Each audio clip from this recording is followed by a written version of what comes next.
Thanks, Raj. All right, let's go ahead and get started. How's everyone doing? Yeah? Happy Friday. Yay! We made it to the end of another week.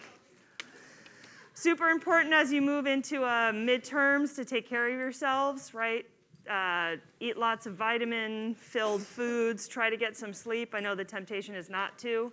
If you haven't gotten your flu shot, go get your flu shot. I did the other day. You have 2 more opportunities next week, so keep yourself healthy. I would argue maybe you have moral obligations to yourself and others, right, to be healthy. Okay, so what I want to do is finish up a bit of the lecture that we didn't get to on Wednesday and then dive into the climate displacement, but there's, of course, points of overlap that we're going to draw out. But just for the purposes of attendance recording, if you could take out your stuff for the clicker and just click either A or B. I don't have a specific clicker question today, though we will hopefully get into a little bit of a discussion. So it's going, right? Okay, I can just leave it. Okay, cool. So while you're doing that, I just want to get into what we're going to talk about. Okay, so if you recall from Wednesday, we were kind of tracking through, and I know it probably was like relatively overwhelming of a number of different kinds of principles of responsibility that could be guiding why we might have obligations to non-compatriots or whether or not we have obligations to non-compatriots, and how these different principles might give us an indication, right, of who we take to be responsible. Who are the agents that are going to bear the costs that we have distributed across trying to both mitigate climate change and pay for adaptation mechanisms to climate change. What I wanted to get to was also a conversation that in light of this climate justice consideration, and sometimes this often gets unlooked, is the issue of whether we're actually doing or having a climate justice account that incorporates justice for Indigenous folks. And so some of the papers that you had to read for last lecture, and these are also considerations that have to do with climate displacement because a number of populations that are vulnerable to climate displacement are Indigenous populations all over the world, is that if we move forward with an account of responsibility or an account of climate justice, that in fact continues to perpetuate colonial injustices or continues to perpetuate disproportionately injustices for Indigenous peoples, then we might raise the objection that that account is not an adequate account of climate justice. It's lacking, right? So I want to talk a little bit about some of the views that highlight this point and then highlight some of the challenges in actually achieving Indigenous climate justice, both in our practices and in how we're reasoning about it. Okay, so next. Okay. So I just wanted to start off briefly with some basic information, and there's a number of sources that you can look to, so I just wanted to highlight a few main points about the role that Indigenous populations and peoples have both in climate assessment, in practices of mitigation, adaptation, and governance. So, work that Indigenous people have been doing for an exceptionally long time, often that goes unrecognized, with regards to managing climate crisis. And so just some notable statistics that I thought would be important to share, that according to a few studies that came out in the International Working Group for Indigenous Affairs and the International Labor Organization Joint Report just this year in 2021, 22% of the planet's surface and about 80% of biodiversity is actually protected by Indigenous people. So they are, for the most part, doing a lot of the majority of the work already, often going unrecognized and unseen. And that certain levels of biodiversity are often equal to, if not higher, in areas that have a greater presence of Indigenous peoples and where Indigenous languages remain spoken. So if you want to look at a really interesting study from 2012 in PNAS, this work that I have cited on the slide elaborates on some of the information that found those correlations. And also to point out that there is a very predominant role that Indigenous women play in environmental protection. And so I offered another source on the slide that is a hyperlink that you can go to when you download the slides that brings you to a local communities and Indigenous peoples platform where you can both see the various different types of work, both in conservation and in other kinds of practices that Indigenous women have contributed to, and also different ways to support these practices. And so this is already to say that work with response to the climate crisis has been done and is already continuing to be done, though often unrecognized. Yeah?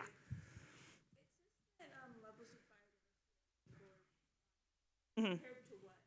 So in areas where there might be traditional conservation practices where non-Indigenous governance has been occurring. So that at the very least, you're not seeing like a loss of biodiversity in regions that you see both Indigenous populations, and language was a way to track that. And oftentimes in these regions, so you can look at some of the mapping that's in that study, you see higher instances of biodiversity. Yeah. You want to elaborate? What do you mean? Right, so there's questions here about self-determination.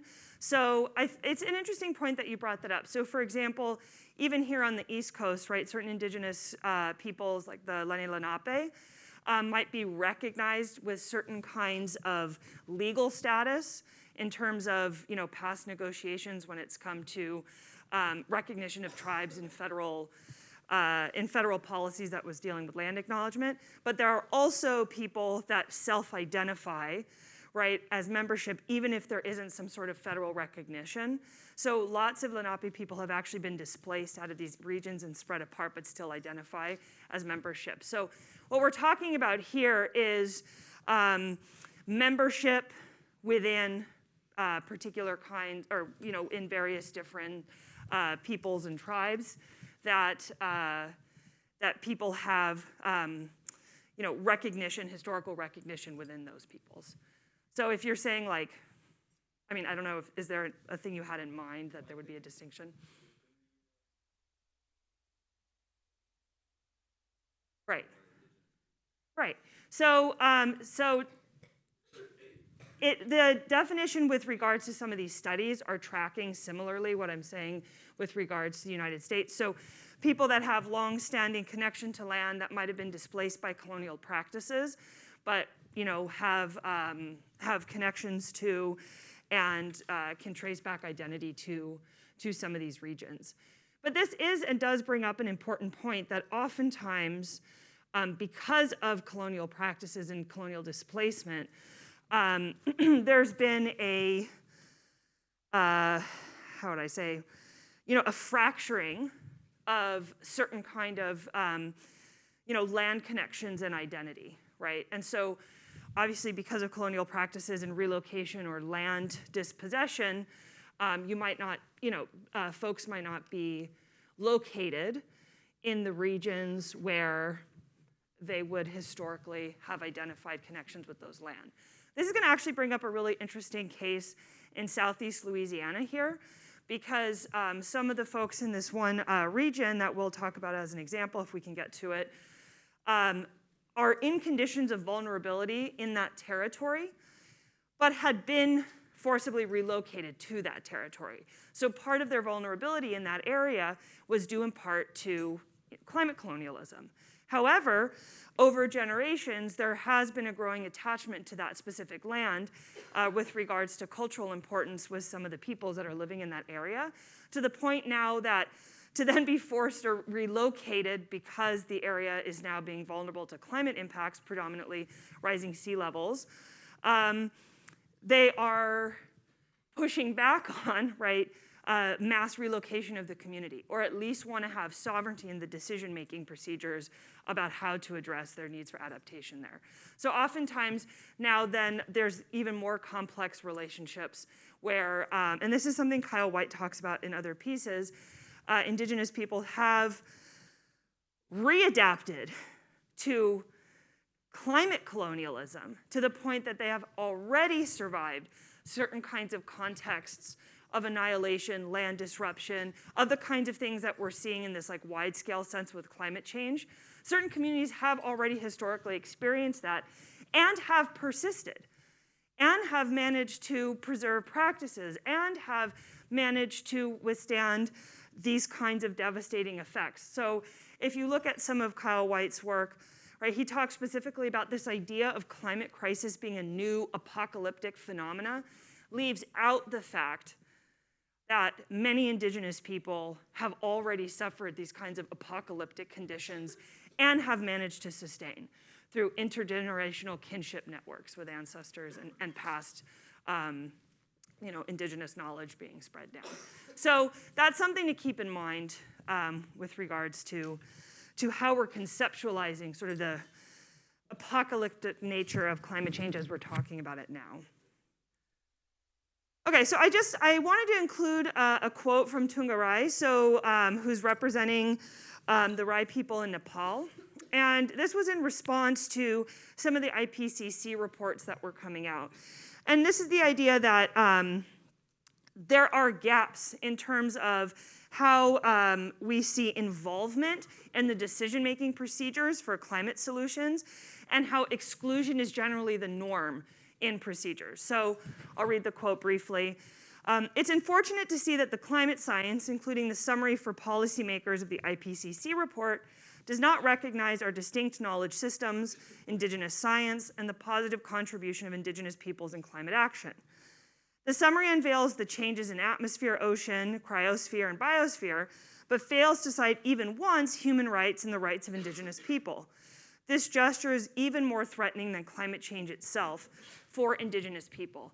So we're going to look at a quote like this, right, and how we can understand that even in addressing some of the major challenges that we've been talking about with regards to climate change and in trying to meet certain kinds of scenarios, like trying to stay at 1.5, we still may be perpetuating certain kinds of injustices, such that climate justice, if we're wanting to understand it as a form of indigenous climate justice, is not being satisfied, right? And so what this criticism in this quote is exemplifying is that you can't even go on and proceed to address the climate crisis if you're leaving, or if you're doing it in an exclusionary way, right? If you're leaving out indigenous knowledge and indigenous science practices. And there is an effort that is continuing to start to decolonize, right, the science, climate science itself. Okay, so I just talked about this challenge of trying to achieve indigenous climate justice. So in the reading, Professor White notes that in order to do that, you would need to stop the burdens of any climate-related risks and pay attention in particular about how indigenous populations might be disproportionately impacted, right? But in doing so, rather than doing so in a paternalistic way, you should understand that the inclusion of indigenous leadership is a necessity when talking about just energy transitions. So that representation needs to be there.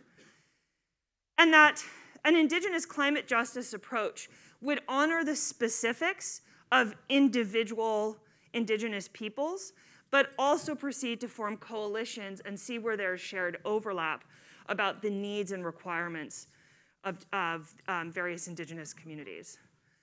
And similarly, I didn't assign any reading from Professor Deborah McGregor, but she writes and echoes some of this stuff and then elaborates on it. If you're interested actually to listen to her speak, I'll be organizing an event later on in November, and she's going to be one of the speakers, so I'll be sure to send that invite out to all of you. But she says that, right, in achieving indigenous climate justice, what folks are doing is being able to call into question both the legitimacy and the application of certain political and legal mechanisms, both on the national scale and on the global scale. And that, again, what needs to be built into this is indigenous knowledge systems and the sustainable livelihoods of which those knowledge systems are able to capture. And that in moving forward and addressing climate crisis, we ought to listen to indigenous communities and peoples, given that they offer a different framework, a different logic for understanding certain kinds of relations, both between people and between humans and nature. that inform how our institutions, both our economic and social, as well as our political and legal ones, ought to be shifted to or transformed. So there's a particular kind of dominant ideology about the nature of these relationships that persist, that are exclusionary. That would be the critique, right? And so also, if any of these policies or mechanisms that are pushed forward undermine the self-determination of Indigenous peoples, we would not see those things as just. So these are sort of the aims, right, of what achieving Indigenous climate justice would look like. So I wanted to turn briefly to just reminding us of this idea of tipping points, right? Professor Pakala has been talking about tipping points throughout the semester.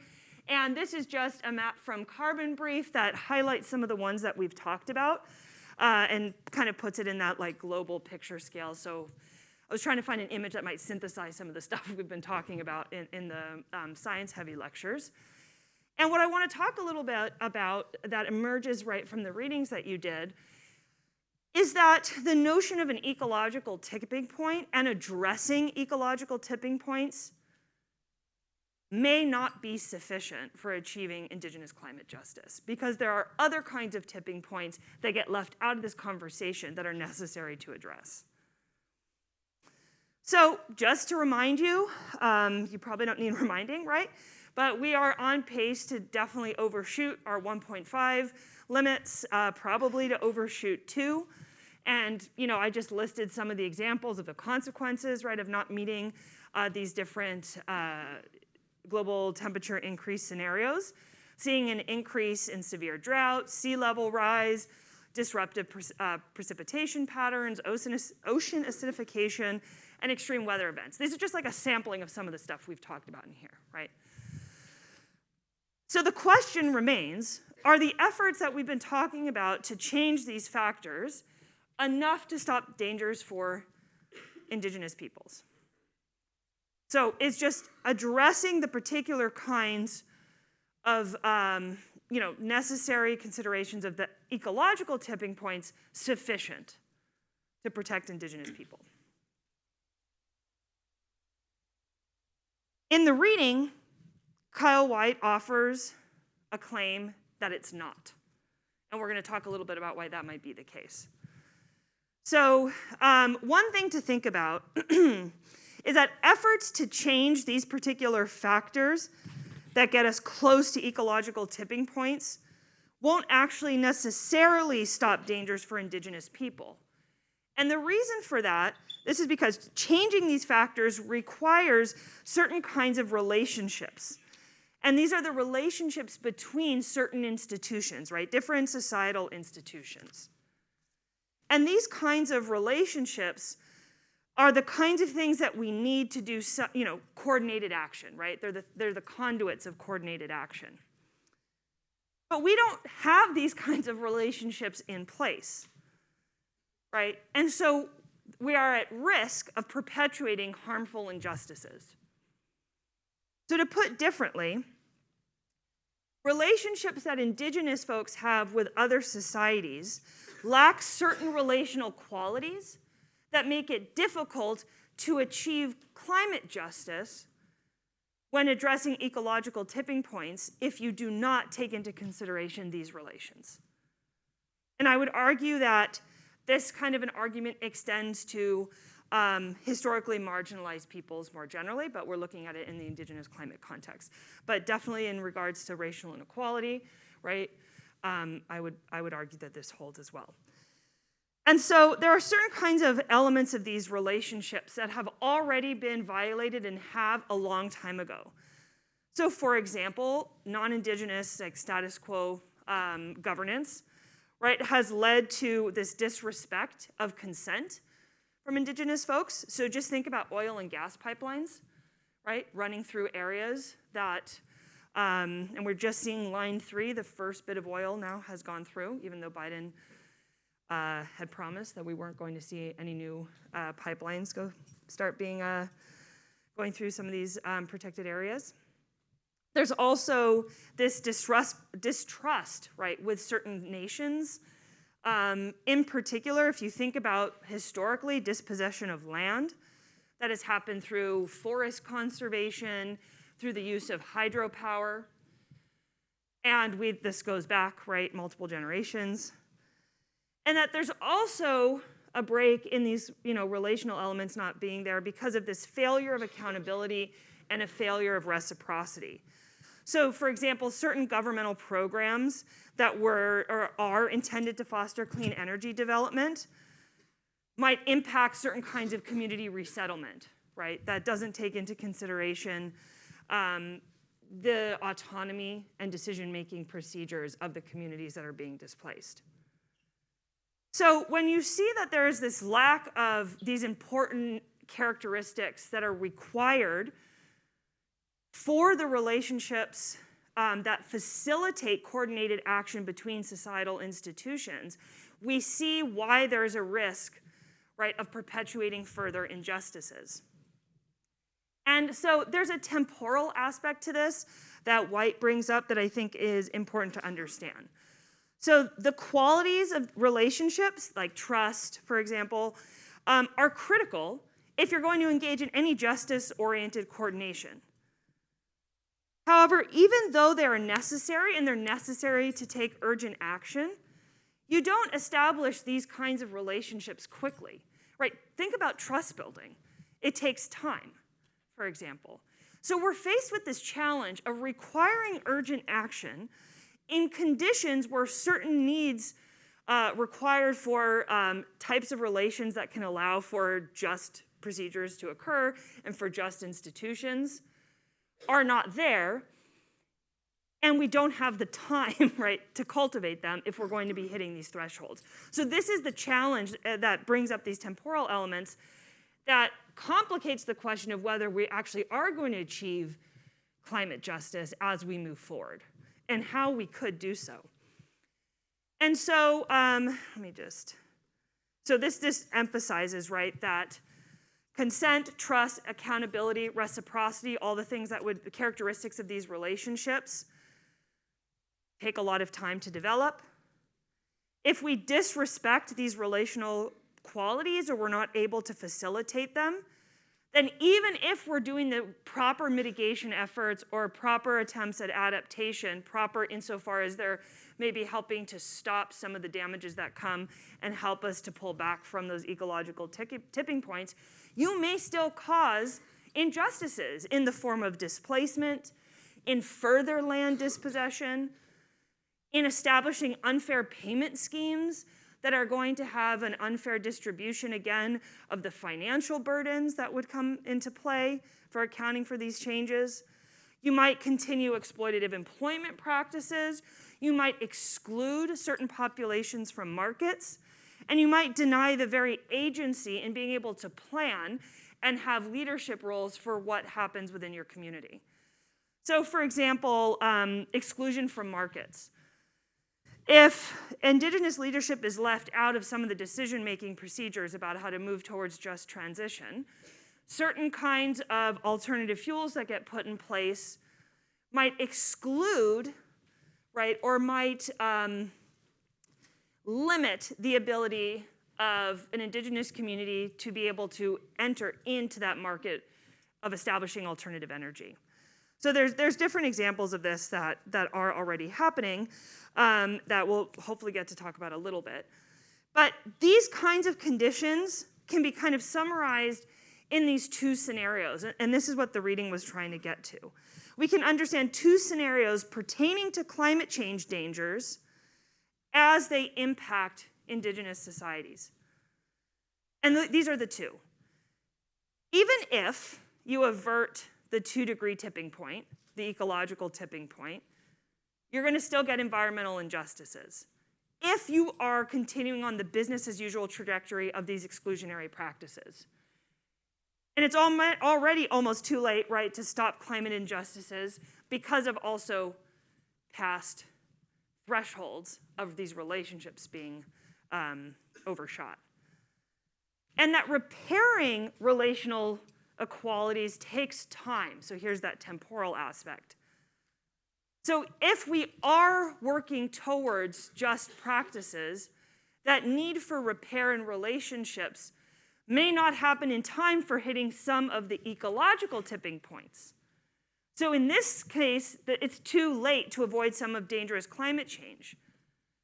However, what we will do is we will establish the possibility of these relations being built into institutions that could, over time, continue to try to address the overshooting of these ecological tipping points in a just way.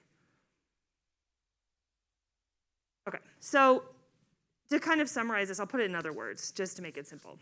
There are two tipping points, right, that White identifies: ecological tipping points and relational tipping points. And he thinks oftentimes, right, these relational tipping points are completely ignored. That makes it hard for us to understand why we might be perpetuating injustices, even if we're solving the mitigation issue of hitting ecological tipping points. So what happens, what's the scenario problem with ecological tipping points? As you know, because this is what we've been talking about in the course, inaction of societies to mitigate our contributions to atmospheric concentrations of greenhouse gases threatens to have these irreversible and dangerous effects, right? This is like what we've been spending the majority of our time talking about. What happens, though, if relational tipping points, like what happens when relational tipping points are not met? Well, it's the inaction of societies to establish or maintain these relational qualities that connect societal institutions for coordinating action. And we don't have these in place, so that doesn't allow us to address in an urgent and quick way the urgent and quick changes we need without perpetuating injustices.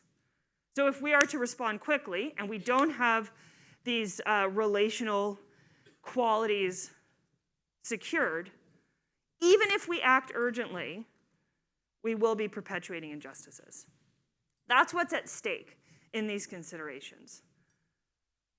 Okay, so this is actually just what I talked about. So just a few things to maybe think about how we should be thinking about this going forward, especially in design, right, of policies and what we should do, is that we have to understand that the harms and risks tied to current climate change mitigation measures don't necessarily help everybody, right? And if the costs are borne by vulnerable communities, particularly in this case that we're talking about Indigenous communities, you're not achieving justice even though you're addressing the ecological tipping point. So this was some of the examples that I was mentioning before. So clean energy through the use of hydropower dams may violate Indigenous consent or actually even remove markets for which Indigenous people can develop their own renewable energy systems. And this other example that I had mentioned really quickly was this idea of conservation projects, particularly forest conservation projects that are able to ensure established biodiversity in certain lands, might be violating the rights of Indigenous peoples because the very ownership over these lands is actually contested, given that they might have come to be federal lands in virtue of certain kinds of practices of land dispossession. And furthermore, and this White talks about this in some other papers, that some of the kinds of policies put forward that are exclusionary actually exacerbate certain problems and certain kinds of diplomatic relationships even between Indigenous peoples in different areas. So we need to understand that repair is required for coordinated action moving forward, but we also need to understand that that kind of relational repair is not something that happens quickly. And so we're having to address, right, the urgency challenge. So one thing that we can do to think about this is to sort of switch our perspectives or our frameworks as we're moving forward towards developing climate policy and in doing the kinds of scientific investigation that grounds justification for certain kinds of adaptation and mitigation efforts. And White refers to them as taking a kin-centric or kinship framework or kin-centric perspective that should be able to help provide us with reasons for why it might be too late to address dangerous climate change. However, we still ought to be pursuing, right, this development of relational qualities that will help us to try to have these institutions be more just going forward. So the sort of alternative to the business as usual approach is, even knowing we might fail, right, in these efforts of working towards justice, we still ought to be cultivating these kinds of relational qualities. So in the policy making that we're doing, we still should be aiming for trust. We still should be aiming for representation, right? We still should be aiming to acknowledge sovereignty and self-determination. And so when we have the sense of urgency to address tipping points, that sense of urgency should not just be about do something about the ecological tipping points. It also should take in mind that what we're talking about is that ecological tipping points and relational tipping points ought to be considered together. Okay. So we have a lot to talk about with climate displacement, but these considerations, I think, should be operating in the background when you're thinking about some of the issues that we're going to be talking about with regards to climate displacement. Whoop. Oh, if I hit here, I'll let you. We're going to switch over. But before we switch to my next PowerPoint, any questions on some of this? It's just to enter into consideration, right, thinking a little more complexly about tipping points, for example, when we're talking about them and what gets let out of the conversation, and also to not mistake the fact that even though we seem to be aiming towards maybe some just frameworks, what is getting left out that actually makes that harder to achieve? Is it opening? Awesome. Any questions, though, on this? Okay. Thank you. So I want to talk a little bit about climate displacement. I focus on this in my research, so I'm happy to extend any kind of conversations after or beyond lecture if you're interested in more, and give you some more resources. Thanks so much, Raj. But what I do want to do is introduce some of the challenges of climate-related displacement, since we haven't been focusing on it explicitly in class, and then to talk about a little bit that there are moral considerations at place that, depending on how we might answer certain moral questions, might give us different kinds of grounds through which we can take ourselves to have obligations to displaced people, and that who should bear those obligations and those costs of addressing those obligations, and how we should move forward in addressing the issue of climate-related displacement. And at the risk of, I don't know, sounding flippant, this is a very complex problem. Insofar as movement decisions are very complex. So it's very, very hard to really hone down or drill down on a reason for why someone might have migrated, right, or someone might have moved. So that's going to be an element of complexity in this conversation. A second element of complexity in this conversation is going to be about that often displacement challenges don't always come up in terms of movement, right? There will be people that can't move. There will be people that won't move. And so what do we do there, and do our obligations to the displaced extend to worrying about these considerations? Okay, so in light of the complexity, I wanted to kind of drill down on maybe several categories of what makes the problem hard. And this makes the problem hard for policy, but it also makes the problem hard for moral reasoning about what kinds of policies we should be aiming at and what kinds of coordinated action we should be doing. So both rapid and quick onset events, let's say like a hurricane or some sort of disaster, right, can be the cause of displacement. So just for example, since 2017, more people have been displaced within their own countries by intense storms and disasters like this, rather than conflict. So I'm going to say that again. In 2017, or since 2017, 61% of people have been displaced due to extreme weather events, quick onset events, compared to 39% being displaced by war or violence. So we're seeing this shift, right, in impacts. So that can be a prompt or a cause of displacement, that sort of immediate thing. If you're paying attention to what's going on not too far south of us, right, there's still an ongoing problem from the bad hurricane season that we've been having just here. And then there are slow onset impacts like sea level rise, erosion, desertification, increased salinity, right, in these coastal zones. And already these impacts have contributed to displacement and migration. So places are becoming or are becoming unlivable, or the habitability of these places are deteriorating. And already, right, this is not like a super future problem, it's just going to be a worse future problem. We're already seeing these issues occur. And so there's this distinction between the two kinds of, let's say, causes, right, of displacement when you're just looking at these kinds of climate-based impacts. And that's that people could be forced to move because of either one, the quick onset or the slow onset, or both, right? And so, like I said, this is not just a future concern.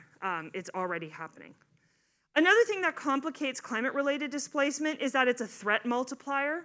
So it's very hard to just isolate that it's like a climate change impact that's been the cause or the impact.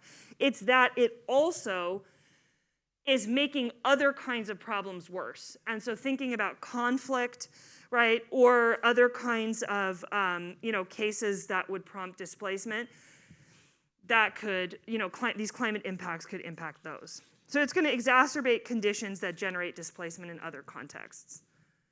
There's also the issue that when we're talking about displacement or migration, there's two different kinds if people are moving.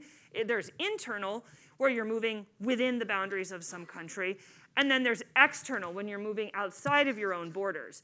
And what happens when you move outside of your own borders is you're suddenly then impacted by the sovereignty laws of another state. You simply are not free to just go anywhere because all states have control over their immigration practices. And so this is going to be a problem. If we still think that all states have sovereignty entirely over the decisions they make about who's allowed in, people that are displaced and have nowhere to go because literally the lands within which they're occupying are no longer livable, you might be leaving people with places without anywhere with which they could legally be. So this is an urgent problem, right, that needs to be addressed.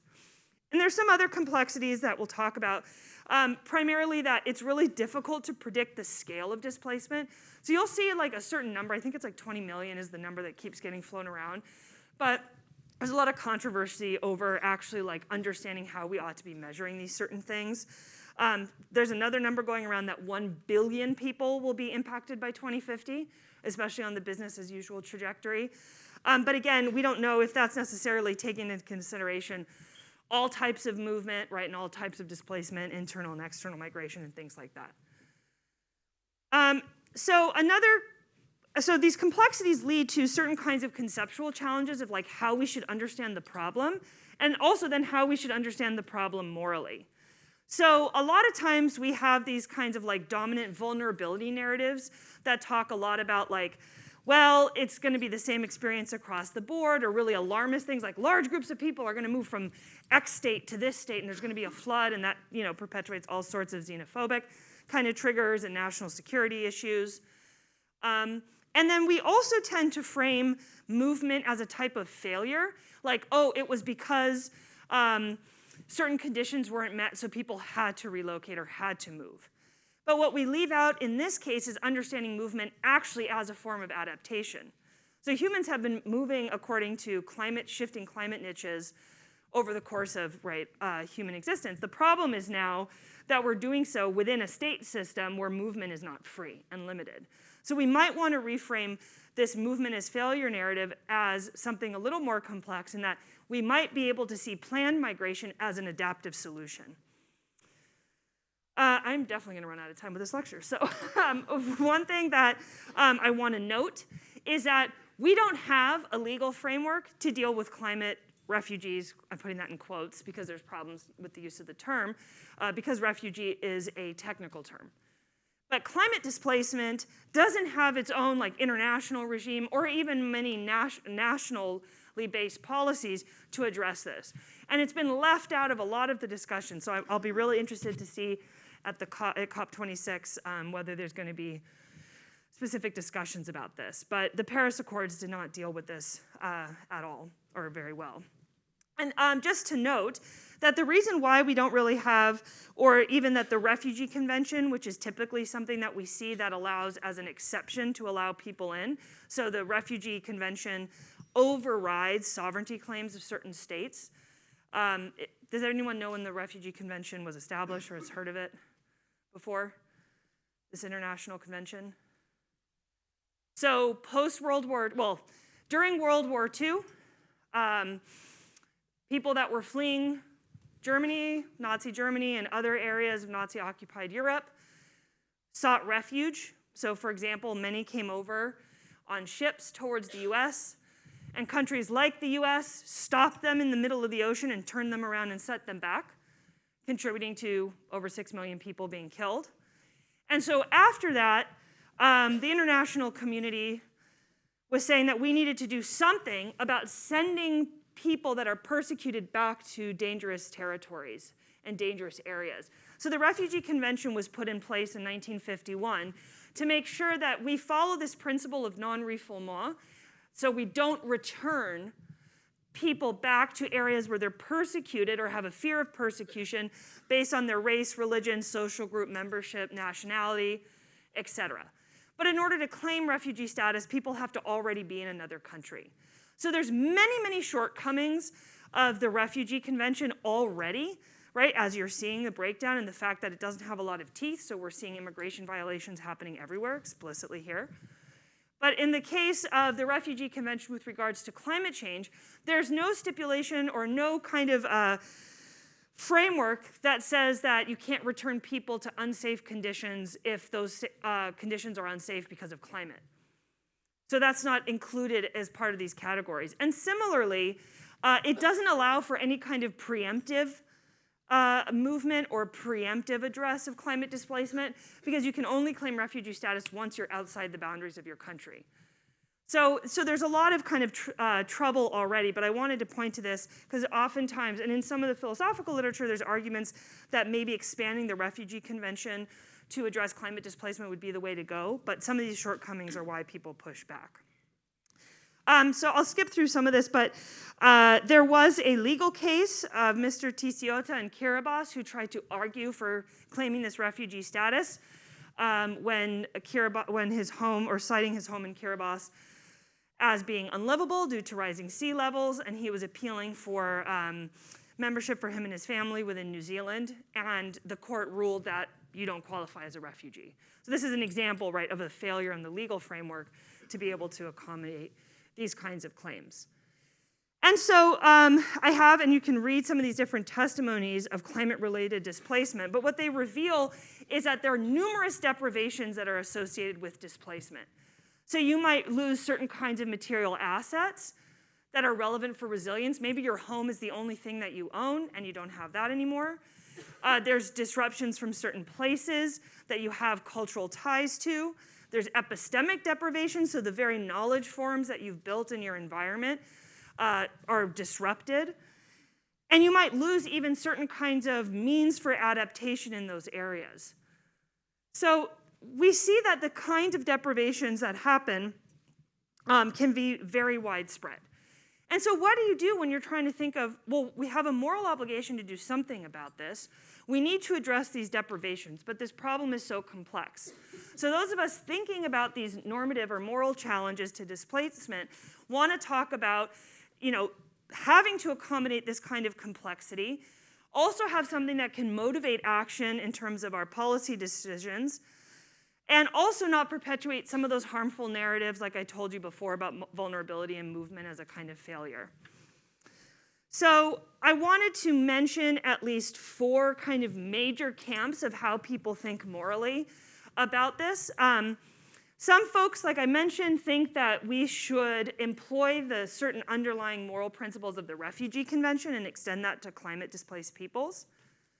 Some folks think that we should take a causality framework, and this might echo some of the things that we talked about in last class, where they say, well, look, maybe a polluter pays principle kicks in, and the people that are most responsible for the problem of climate change ought to be the ones to bear the costs to take climate-displaced people in, or to finance adaptive measures for them within their own states. But this brings up a number of challenges, some of them of which we talked about last time about some of these underlying principles. Some people might say, well, if your ability to pay principle kicks in, then those would be who would be responsible for addressing the issue. Then there's approaches that look at humanitarian considerations, so that we have certain kinds of humanitarian obligations that might override certain kinds of claims to state sovereignty, like the Refugee Convention outlines. And then there's a camp of folks, of which I fall into, that think that the principles that underlie our obligations to climate displaced people literally come out of the very practice of the way that we've organized the globe. So in light of how the state system is organized, we see obligations emerge based on our understanding about what the state system is and is supposed to do. Another kind of subcategory under this view is the view of common ownership. So we talked a little bit about common ownership of the earth views on Wednesday. And some folks apply that and say, well, look, we're all sharing this shared resource, which is the surface of the earth within which we can live, right, the human climate niche. So we have certain kind of almost property claims, and that when you are leaving or depriving someone of those, you're violating them of this natural right that they have. And so these views can fall into a number of different categories. Some people think that the rights that we're talking about that climate displaced people have are individual rights. So meaning that individuals are the ones that can claim that they've had a rights violation. Some folks think these are group rights. So they think that an entire society or group can claim protection based on their group membership. So that, let's say, displacement is some violation of a group's capacity for self-determination. And so therefore they should be allowed, or they should be allotted some maybe land or territory to go to. And then views can also be understood in terms of whether we're addressing the wrong of displacement. Are we taking a framework that is based on compensation? Meaning, are we trying to restore people to levels that they were before they were displaced or harmed? Or are we trying to account for these sort of notions of things that have been damaged, so we're working to repair? Or should we take a more distributive framework, which is just trying to see, like, okay, well, we're trying to see some standard that all people should have, and that maybe those that are displaced fall below that standard, and we're trying to get them back up to that standard. So people disagree over which framework is better and tracks more towards justice. And so I actually have a couple minutes because those clocks are fast. Moving really quickly through a very complex problem is that there's lots of different things that we might think we owe to people who are vulnerable to climate-related displacement. So some of those things, and especially if you're thinking on the group rights view, we might think that we're morally obligated to give folks land or territory and sovereignty and control over that land when theirs is no longer habitable. So that might mean relocating folks even within a state that has its own sovereignty, but allow people to govern over the area that they're given. That's one possible suggestion. Another possible suggestion about what we owe, and these are not mutually exclusive, right? These might all help to satisfy obligations depending on the view that you go for, is to allow certain kinds of asylum claims to be advanced. So those would be people that think like maybe a refugee approach might work. Or that we ought to owe people that are displaced citizenship in a host country at that point because their state is no longer functioning in the relevant ways to protect their own citizenship status. And another kind of thought about this is that we should have people have the freedom to some extent to choose. So there's been some proposals to give those that are vulnerable to displacement a global passport that would allow them entry in areas or regions that they choose to go to. The other, like I said, camp of considerations is this idea of providing territory and land. So the kind of multiple areas and solutions that we're seeing can kind of fall into a camp of maybe immigration or inclusion within a state solution, and then some kind of fall more into this physical territory and land. And there's challenges to both of these views, but I do want to mention just really, really briefly that we're already starting to see some proposals start to be talked about, not necessarily by states, but by NGOs and things like that. And there's been recently a white paper that was released by Harvard and Yale with regards to Latin American immigration here to the States and how we should understand that as a climate migration issue.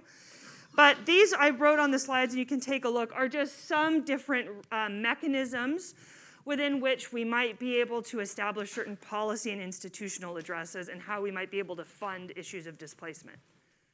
Okay, so that was like the world's fastest overview to one of the world's most complex moral problems and practical problems. But I'm happy to answer any questions if you ever want me to extend on this stuff. So thanks, everybody.